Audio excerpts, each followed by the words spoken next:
அனைவருக்கும் வணக்கம். நீண்ட நாள் பயணத்துக்கு அப்புறம் நமக்கு கிடைச்ச ஒரு அற்புதமான ஒரு பழம் தான் இந்த நறுவாலி சொல்லக்கூடிய சளிப்பழம்னு சொல்லுவாங்க. இது நாம் எப்படி என்ன சொல்கிறதுன்னு தெரியல. இதில் அவ்வளோ பிசு தன்மை இருக்குது. பார்க்குறதுக்கே அவ்வளோ ஜெல்லி மாதிரி.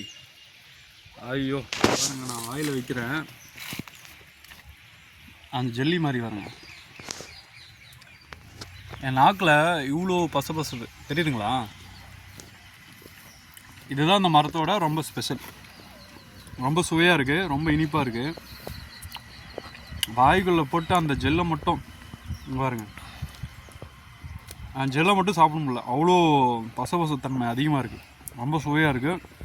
கண்டிப்பாக இந்த நறுவலியோட விதையை நம்ம அதிகமாக சேகரித்து நம்ம மனித இனத்துக்கு மட்டும் இல்லை, நிறைய பறவை இனங்கள், அணில்கள், சிற்று உயிர்கள்லாம் நிறைய இருக்குது, அதுக்கும் ஒரு உணவாக இருக்குன்றது தான் நம்மளோட நோக்கம்.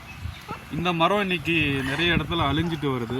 அதனால் இந்த விதையை நம்ம சேகரித்து நிறையா மரக்கன்றுங்களை உற்பத்தி நம்ம செஞ்சு நம்ம வீட்டுக்கு, ஸ்கூல், அந்த மாதிரி எங்கேயாவது ஒரு இடத்துல இதை நம்ம நிறையா பயிரிட்டு இது வளர்க்கணும். இதில் இருக்கிற மருத்துவத்தனமாக எக்கச்சக்கமாக இருக்குது. நம்ம ஏற்கனவே நம்மளோட சேனலில் பார்த்துருக்கிறவங்களுக்கு தெரியும், நறுவாலின்னு சொல்லிட்டு நான் ஏற்கனவே அந்த வீடியோ போட்டிருக்கேன். அதில் சும்மா உக்காந்து பேசியிருப்பேன், மரத்தை காட்டியிருக்க மாட்டேன். இன்றைக்கி மரத்தோடையும் அந்த பழத்தோடையும் பார்க்கும்போது எனக்கு ரொம்ப ஒரு அற்புதமான ஒரு விஷயந்தான்.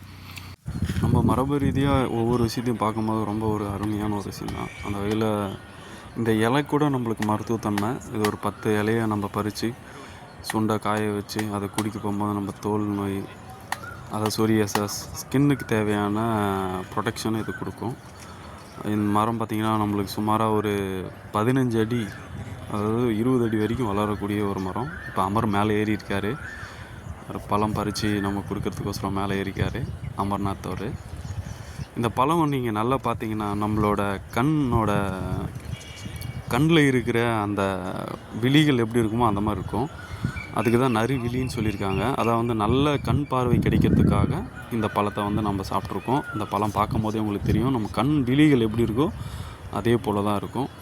இந்த ஒரு பழத்தையும் வித்தியாசமாக இருக்கிறது தான் இந்த இயற்கையோட வேலை. அந்த வகையில் இந்த நறுவலி பழம் ரொம்ப வித்தியாசமானது. ரொம்ப நீங்கள் நினச்சே பார்த்துருக்க முடியாது அந்த மாதிரி ஒரு பழம் இது. கிட்டத்தட்ட ஒரு 50க்கும் மேற்பட்ட நோய்களை குணப்படுத்தக்கூடியதான் இந்த நறுவலி. கண்டிப்பாக அந்த நறுவலியை நம்ம பயன்படுத்துவோம். பழத்தவுக்கு நிறைய பேர்கள் இருக்குது. அது சளிப்பழம், சொல்லாம்பழம், ஜொல்லு பழம், இந்த மாதிரி பேர் காரணம் நம்ம மக்கள், அந்த ஊரில் வர மக்கள் அப்பப்போ அதை சொல்லக்கூடிய ஒரு பழம். ஆனால் இது நறுவலி, அதை நம்மளோட விழிகள் நல்லா தெரியறதுக்கோசரமே பேர் தமிழ் காரணம் வச்சுருக்காங்க. இது எக்கச்சக்கமான மருத்துவத்தன்மை கொண்ட ஒரு பழம் தான். கண்டிப்பாக இது உங்களுக்கு பார்க்கும் போதே தெரியும். இந்த மாதிரி நம்மளோட மரபு ரீதியாக இருக்கிற மரங்கள்லாம் தேடி நாங்கள் இன்றைக்கி விதையை சேகரித்து வச்சுருக்கோம். இது அதோட விதை. ஒவ்வொரு விஷயமும் ரொம்ப அற்புதமாக இருக்குது. இந்த பழம் எங்கே கிடைச்சாலும் சாப்பிடுங்க, ரொம்ப விரும்பி சாப்பிடுங்க. அதே போல் இதோட விதையை சேகரித்து மரக்கன்றுங்களும் வளங்க. மீண்டும் நம்ம அடுத்த பதிவில் சந்திப்போம். நன்றி, வணக்கம்.